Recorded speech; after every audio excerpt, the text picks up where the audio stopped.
Chapitre 5, dans lequel une nouvelle valeur apparaît sur la place de Londres. Phileas Fogg, en quittant Londres, ne se doutait guère, sans doute, du grand retentissement qu'allait provoquer son départ.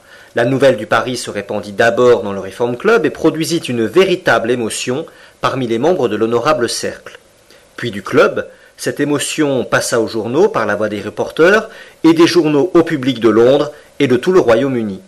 Cette question du tour du monde fut commentée, discutée, disséquée avec autant de passion et d'ardeur que s'il se fût agi d'une nouvelle affaire de l'Alabama.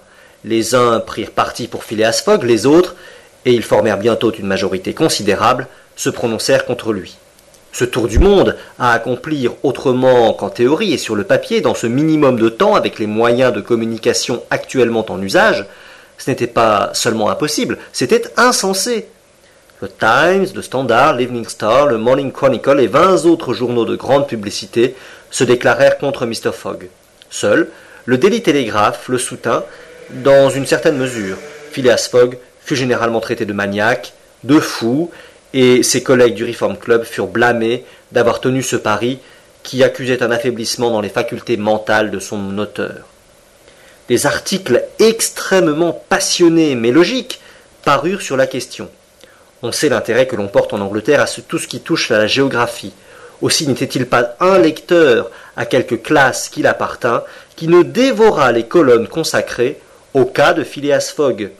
Pendant les premiers jours, quelques esprits audacieux, les femmes principalement, furent pour lui, surtout quand l'Illustrated London News eut publié son portrait d'après sa photographie déposée aux archives du Reform Club.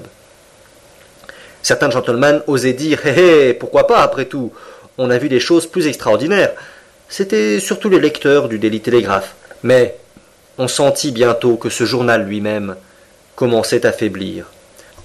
En effet, un long article parut le 7 octobre dans le bulletin de la Société royale de géographie. Il traita la question à tous les points de vue et démontra clairement la folie de l'entreprise. D'après cet article, tout était contre le voyageur, obstacle de l'homme, obstacle de la nature. Pour réussir dans ce projet, il fallait admettre une concordance miraculeuse des heures de départ et d'arrivée, concordance qui n'existait pas, qui ne pouvait pas exister.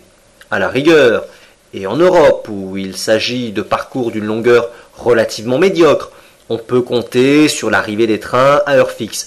Mais quand ils emploient 3 jours à traverser l'Inde, 7 jours à traverser les États-Unis, pouvait-on fonder sur leur exactitude les éléments d'un tel problème?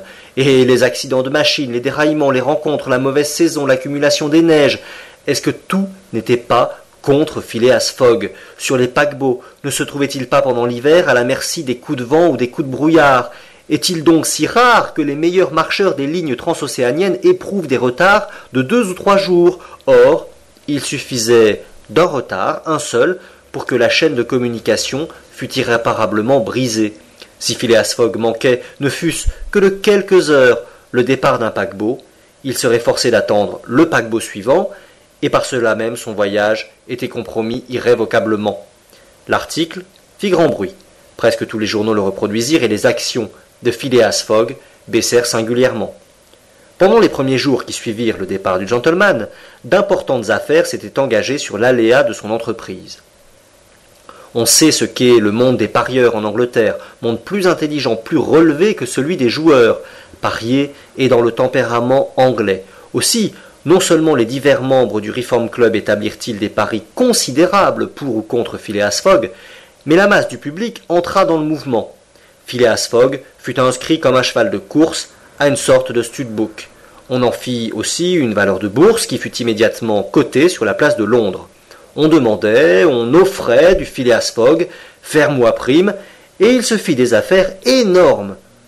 Mais 5 jours après son départ, après l'article du bulletin de la Société de géographie, les offres commencèrent à affluer. Le Phileas Fogg baissa. On l'offrit par paquet, pris d'abord à 5, puis à 10, on ne le prit plus qu'à 20, à 50, à 100. Un seul partisan lui resta. Ce fut le vieux paralytique, Lord Albermale. L'honorable gentleman, cloué sur son fauteuil, eût donné sa fortune pour pouvoir faire le tour du monde, même en 10 ans, et il paria 5000 livres en faveur de Phileas Fogg. Et quand, en même temps que la sottise du projet, on lui en démontrait l'inutilité, Il se contentait de répondre « Si la chose est faisable, il est bon que ce soit un Anglais qui le premier l'ait faite. » Or, on en était là. Les partisans de Phileas Fogg se raréfiaient de plus en plus. Tout le monde, et non sans raison, se mettait contre lui. On ne le prenait plus qu'à 150, à 200 contre 1, quand 7 jours après son départ, un incident complètement inattendu fit qu'on ne le prit plus du tout. En effet, pendant cette journée, à 9 heures du soir, le directeur de la police métropolitaine avait reçu une dépêche télégraphique ainsi conçue. Suez, à Londres. Rowan, directeur police, administration centrale, Scotland Place.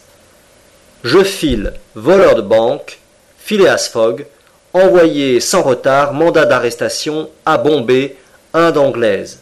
Signé Fix, détective. L'effet de cette dépêche fut immédiat. L'honorable gentleman disparut pour faire place au voleur de banknotes. Sa photographie, déposée au Reform Club avec celle de tous ses collègues, fut examinée. Elle reproduisait, trait pour trait, l'homme dont le signalement avait été fourni par l'enquête. On rappela ce que l'existence de Phileas Fogg avait de mystérieux, son isolement, son départ subit.